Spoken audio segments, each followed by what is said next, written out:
साथ है मोहम्मद याकूब। आप देख रहे हैं यूट्यूब मौसम पाकिस्तान। ताज़ा तरीन खबर आपको देते हैं। पूरे पाकिस्तान में बारिश नहीं होगी, मौसम खुश्क रहेगा और ठंडी हवाएं होगी, सर्दी ज्यादा होगी।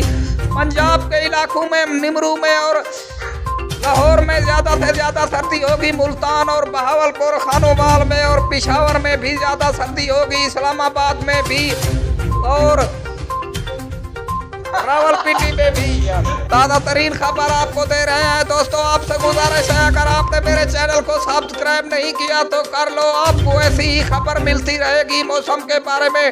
बारिश का कोई इम्कान नहीं है पूरे पाकिस्तान में। मियांवाली में और खैबर पख्तूनख्वा में भी बारिश नहीं होगी और बलूचिस्तान में और पंजाब में, सिंध में बारिश का इम्कान नहीं है। सर्दी ज़्यादा से ज़्यादा पंजाब के इलाके, इस्लामाबाद, रावलपिंडी में होगी और लाहौर में, मुल्तान में होगी सर्दी ज़्यादा से।